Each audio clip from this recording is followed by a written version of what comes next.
The Truth About Goblins. Chapter 49.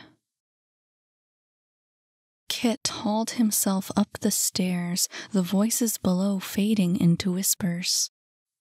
He had been up for hours, listening to Bellator as he questioned Saphira in the living room. But her account had come slowly, reluctantly. Even now, they were still talking, and he was exhausted from hearing it. Eager as he had been to hear the truth about Timothy, about his identity and purpose, the full extent of the lie proved to be a blow he wasn't prepared for. He couldn't listen to anything more. But as he stepped onto the third floor, it was obvious that Cam had gone through a long night as well. He sat on the bed, eyes wide, dark bags just underneath.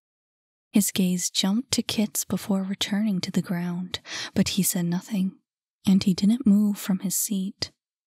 He could sense the discussion looming in the silence. Kit made his way to the bed, giving a sigh as he took a seat next to his brother.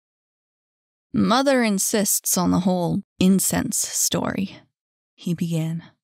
"But I know that's not what really happened." He fixed Cam with prying eyes. "So, are you gonna try lying too? Or will you tell me what actually happened?"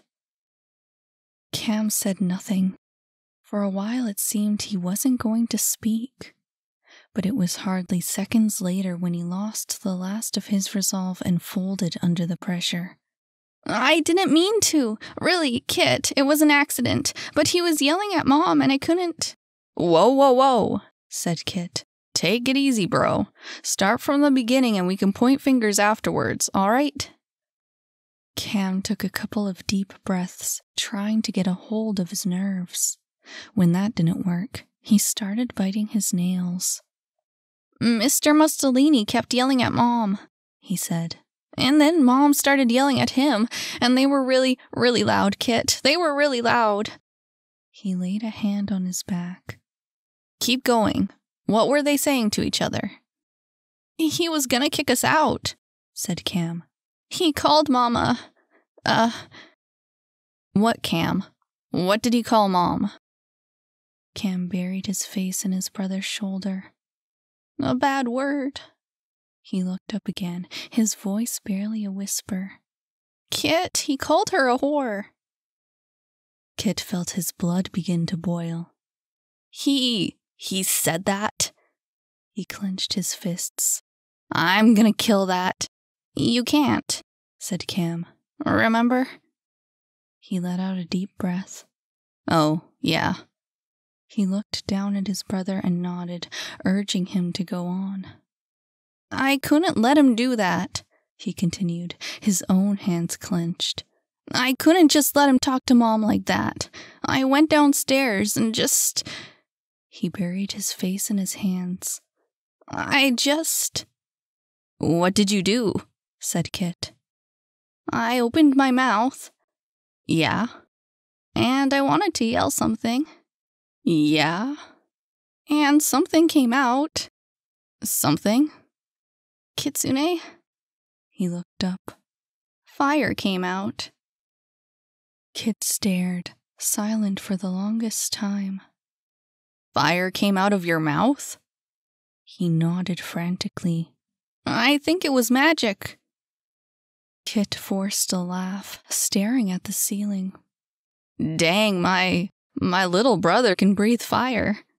"I don't know how it happened. I wanted to shout, but fire came out, and then everything in the house was so dry it caught on super quick and we didn't know what to do." He shook his head, the scene still vivid. "And Mr. Mussolini tried to run, but he tripped and hit his head." Kit slumped his shoulders, his eyes wandering around the room. "I can't believe this. I really can't believe this." "We tried to get him out," continued Cam.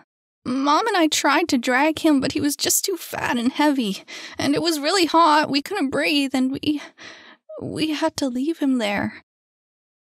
It seemed he was about to say more, but as his words trailed off into silence, Cam shut his mouth and looked back at the ground. It was a long while before either of them moved. Rising from his seat, Kit looked at his brother, silently weighing his options. "It wasn't your fault, kiddo," he said finally. "But keep quiet anyways, okay? Not a word of this to anyone else." He stooped down and grasped Cam's knee. "Stick to the incense story. No one knows about the whole breathing fire thing, so no one will suspect you." He put a finger to his lips as he turned to leave the room. "Not a word, and don't tell Mother I know about this either."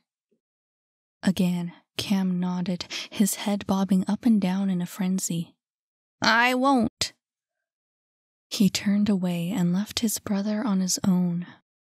Saying nothing more, he made his way downstairs, back to the living room where Saphira was seated on the couch.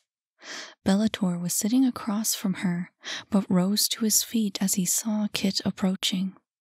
He pulled him aside to speak privately. "Anything else?" asked Kit. Bellator shook his head. "Nothing that she hasn't said already. She can't seem to remember past a certain point." He adjusted his arm, now in a sling, and sighed. "I can't believe he was hiding here this whole time." Kit glanced towards the couch. "Are you sure she can't remember?" He took a step forward. "Maybe if I—" But Bellator held him back. "Leave her alone." He looked over his shoulder, his voice softening. "She's done all she can for now." Her eyes were on the floor. She didn't move. She only sat there, almost as if she was waiting for something. But what she could be waiting for was anyone's guess. When he turned back, he placed a hand on Kit's shoulder and pulled him close. "She's not okay, Kitsune. She saw a lot through that crystal, things she shouldn't have seen." He paused. "Things that no one should have ever seen. She needs to be looked after. You understand?" He nodded. "I'll keep an eye on her." Bellator straightened up. "Good. And Annie?" "Long gone." Kit was too tired to hide his regret. "She'll be days from the market by now." "Better that she is." He turned away and headed for the kitchen, dragging his feet as he walked. The last few days had worn him thin. "There are rough times ahead of us." The door opened. Ophelia entered. "You were right," she said, breathless. "Wilhelm's gone, and the arbiters have surrounded the carpet shop." Bellator hurried over, his hands trembling. "And Donovan?" She met his gaze but said nothing. He groaned, collapsing in a nearby chair. "Too late." He slammed his fist on the table. "Always too late." "But no word from your brother," she said, taking a seat beside him. "No one's seen him, and the tower's empty, which could mean—" "Any number of things." He groaned, covering his face with his hands. "I thought we had more time." Cam descended the stairs, drawn to the room by his mother's voice. Without saying a word, he took a seat beside her.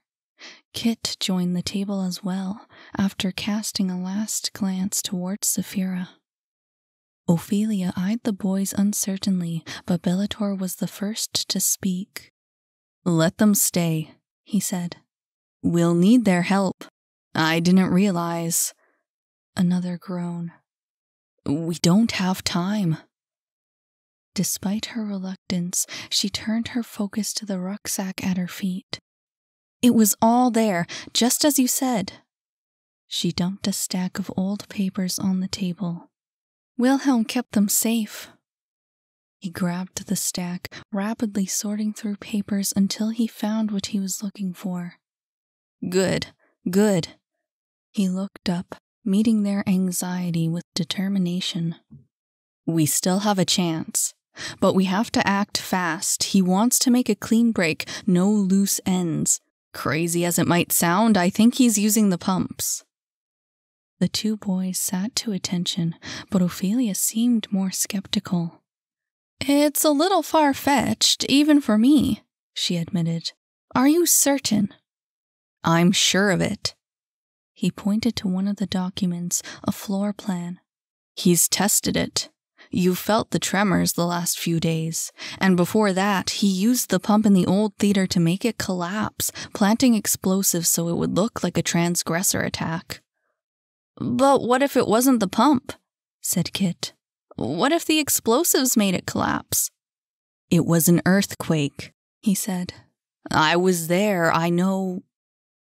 His words trailed off into silence. He closed his eyes, his mind assaulted by memories and living nightmares. With a deep breath, he pushed them away. Now was not the time to mourn. I know what I saw, he continued. The explosions weren't powerful enough for a cave-in. He rigged the pump in the basement to start the tremors. Man-made earthquakes. Ophelia frowned. How could anyone do it? Cam looked up from the table. The power plant. They all turned to him. He was staring at Bellator. They're not drilling, are they? He turned to Ophelia. I knew they weren't. My seismograph was right. She looked at Bellator, alarmed. What is he talking about? The power plant's been overrun. They haven't been drilling for days. His gaze fell to the schematics on the table. Instead, they've been pumping water back into the old reservoir, building up the pressure. But the tremors went away, she said. They must have stopped pumping it by now, right? We can only assume they've been on standby, waiting for orders before they start pumping again. And I don't know how much more the reservoir can take once they do. You saying it's about to blow? Said Kit, doubtful. I'm saying the ground beneath us is under a lot of stress. If the pressure in the reservoir gets out of hand, the rocks will be forced to shift. And then we'll get an earthquake, said Cam. This is unbelievable. Ophelia rubbed her temples. How can you be sure that any of this is even possible? With a water pump, no less. Water pumps. Bellator pulled out another paper.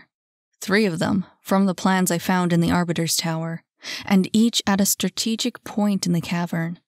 We can only assume that he's rigged them up too, so that they'll force the water downwards rather than pulling it up when the time comes. So what's supposed to happen? Said Kit. Say this is all true, and the pumps are rigged up along with the power plant. What ends up happening? Do we get more quakes or what? Bellator kept a cool face. Think of this, Kitsune. The drilling on its own is enough to cause daily tremors. They may have stopped for now, but there's no telling when they'll start again. If certain security measures are overridden and a large surge of water is forced down underneath us, it's more than likely to cause, at best, a violent earthquake. And at worst, said Ophelia. His gaze swept the table. The market will collapse. He paused, along with the city above. They all stared, silent. They had heard the words, seen him say it, but their faces were blank. They couldn't imagine it. How did he expect them to believe it? But he didn't say anything more. He returned their gazes, waiting for an answer, some sign that they understood. And the intensity, the way he looked at them made it impossible to doubt. He was telling the truth. Ophelia was the first to speak. What can we do? The power plant is our biggest concern, said Bellator. If we can shut off the water in time, the pumps won't have anything to force downwards. Kit eyed him nervously. And if we don't shut it off in time, then what? Then I guess those pumps will have to be cut off, disabled. If we can manage that, then we can buy time to shut down the power plant. But what then? Ophelia bit her lip. What if we disable the pumps, but not the power plant? He rubbed the back of his neck. I think if the pumps are cut off, we might be able to isolate the damage to the far caverns, near the mines. He looked around the table. I'm not really sure. And if one pump is left, said Kit, or two? I really can't say, What if we can't disable them? Said Ophelia. What if... I don't know, damn it.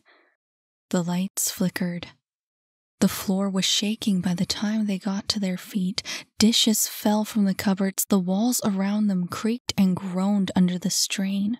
And then there was a crack like thunder. The lights went off. Someone shouted, someone screamed. Kit fell to the ground and his brother fell on top of him. They both struggled to stand but couldn't. The earthquake was too strong. But it stopped. The tremors came to an end, and after a long stretch of silence, even the lights came back on. Ophelia rose from where she crouched. Kitsune? Okami? She looked to her boys first, and then to Saphira. All three were shaken, but no worse for the wear. She offered a hand to Bellator behind her. It looks like it's already started. He took her hand. I'm sorry, Ophelia. I didn't mean to yell at you. I only... Later, Jacob. She looked to the table. A beam had fallen from the ceiling. We have to get as many people out as we can. That earthquake wasn't the last of it. Right. He forced his mind back into focus, grabbing his cloak and pulling it over his torn clothes. Go then. Take Okami and warn everyone of the danger. Get them to the tunnels. What will you do? She asked, motioning for Cam to put on his shoes. There are still a few I trust, he said, pulling his hood over his eyes. I'll send some to the 3 pumps and take the rest of them to the plant. Then I'm coming with you. Before he could protest, she pulled him aside. Okami can manage on his own, but we don't know how many rogue arbiters are at that plant. You'll need all the strength you can get, especially with that busted arm. She caught his gaze. And we both know you're no fighter. His eye twitched at her remark, but he steeled himself against it and nodded soon after. I'd be an idiot not to use you. Leave now, warn as many as you can on the way, and steer clear of arbiters, if they get wind of what we're planning. They should be warned as well, she said. They won't understand what's happening. They wouldn't be doing this if they did. He shook his head. Don't risk it. Let them hear from someone else. Despite her reluctance, she took his advice and headed for the door. I'll wait for the others at the gate. If you don't come within 10 minutes following, I'll go in myself. I don't think that's... But she was already gone. Cam was in her place, looking up at Bellator expectantly. Where do I go? He asked. Dr. Stoker, tell him what's happening. He'll know what to do. He grabbed his shoulder. And then you run, you hear me? To the tunnels, out the market. He waited a moment for these last words to sink in. Go. Cam disappeared down the steps within seconds. Bellator made one last adjustment to his cloak before turning to follow.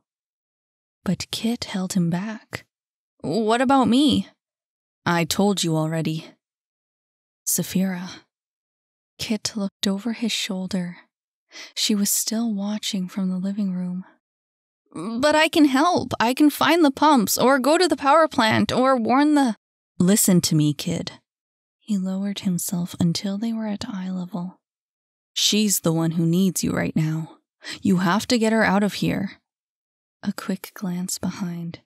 She won't go on her own. But Kitsune. He clasped a hand on his shoulder. I need you to do this. Look after her, get her out. Both of you, leave the market. You're the only one who can get her to leave. Kit felt the heat rise to his face. Anger, bitterness. I can't just... You have to. There was no arguing with him. Run, Kitsune. That's an order. You're old enough to take orders, right? He looked down at the floor, trying to keep his voice from shaking. Yes, sir. You're a good kid, Kitsune. He rose to his feet. You'll be all right. Kit couldn't look him in the face. He didn't want him to see the weakness, the tears. He didn't want him to know that he was scared more than anything else. But the next moment, his face was buried in his cloak, a strong arm wrapped around his back. You take care of yourself, kid. And then he pulled away, heading for the door. A second later and he was gone. Kit rubbed his eyes, heading for the living room. He had a job to do. Saphira, he said. Saphira, we have to get going. She retreated to the couch and refused to look at him. Sitting, eyes to the floor, her hands clasped on her lap. Her mouth was slightly open, but she was silent. There was no response. Saphira. He took a seat beside her, but she turned away. Frustrated, he moved closer. Saphira, we have to leave. I can't leave. Her voice was weak, quiet. It came out as a whisper. I can't. He reached out to her. Listen, the market's gonna collapse. We can't stay here or... I can't leave. She recoiled from his outstretched hand and got to her feet. There's something. I can't remember. Ignoring him, she started searching the room. What she could be searching for, he didn't know, but he didn't have time to figure it out.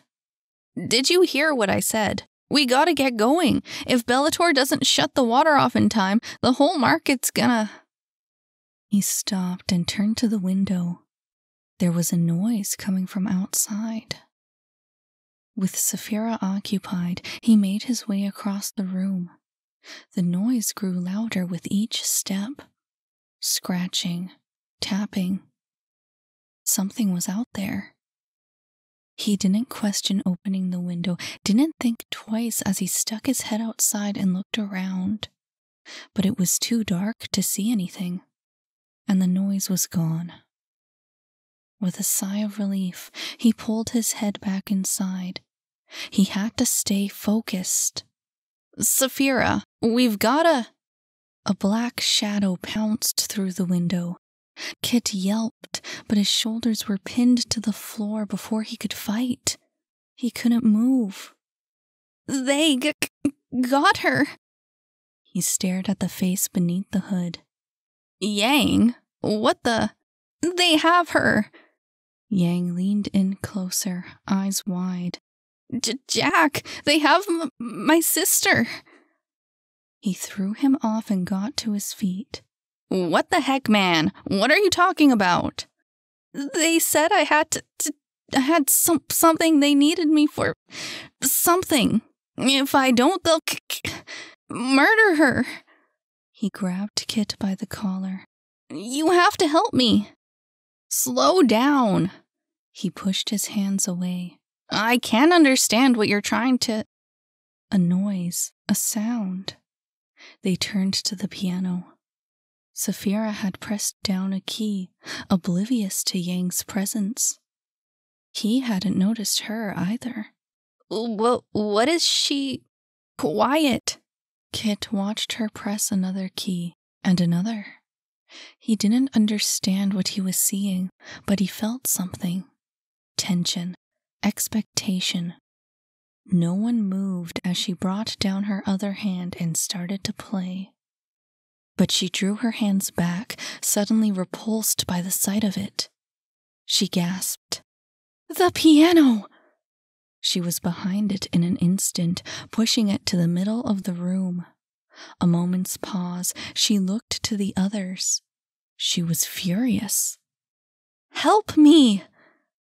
Neither of them dared to question her. Now by her side, they pushed, the piano sliding across the ground until the corner of the room was clear.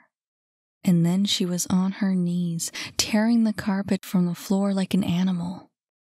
Kit wanted to say something, to ask what she was doing, but before he could even speak, he found himself staring at a square hatch embedded in the floorboards. "How did you open it?" She found a grip and tugged on the door, but it wouldn't budge. "Wait," said Kit. "I'll go look for a crowbar while you—" She pushed by him and grabbed the piano bench, bringing it down on the hatch.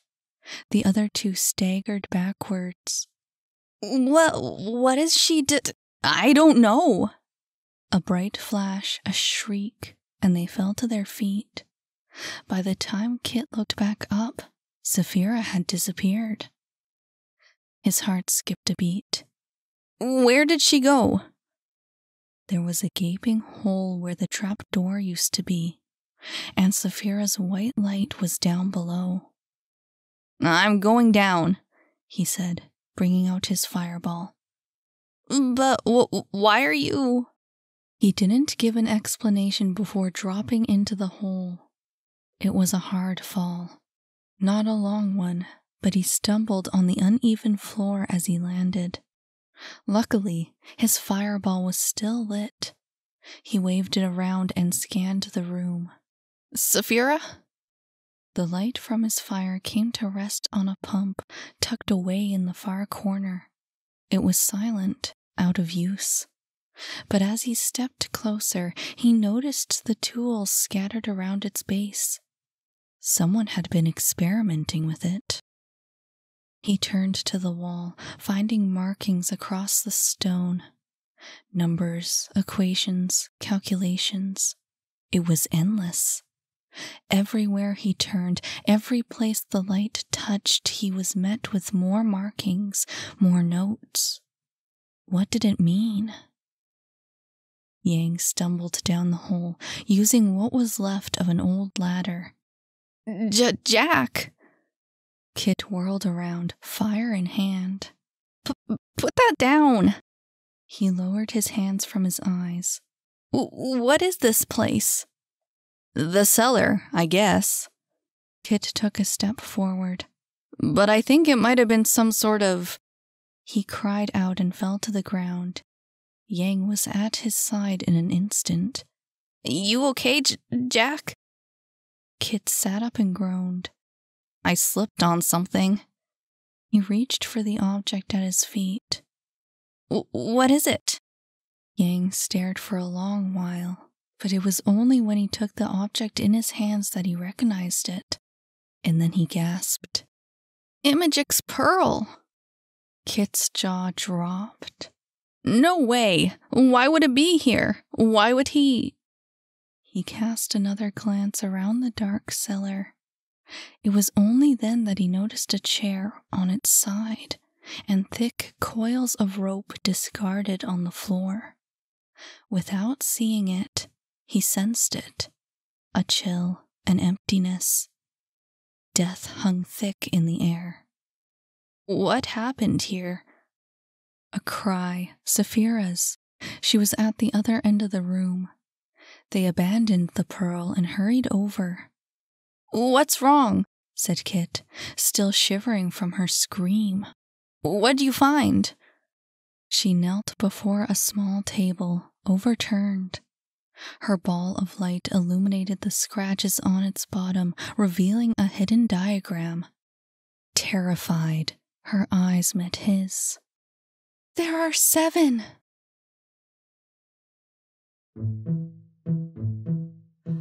Hey, hi, I'm your narrator, Miranda Eastwood, also the author of The Truth About Goblins. If you liked this chapter, remember to add, follow, or subscribe to this channel so you can hear the next one. And if you didn't like this chapter, oh well, I can't really do anything about that. In any case, I just thought I'd let you know about my Patreon. You can check it out if you'd like to throw some support my way. It would mean a lot to me. Not to mention there's loads of extra exclusive content that I only post on Patreon. While I'm at it, I'll mention that The Truth About Goblins is now available as a complete audiobook, and you can get it wherever you get your audiobooks. Thanks for listening.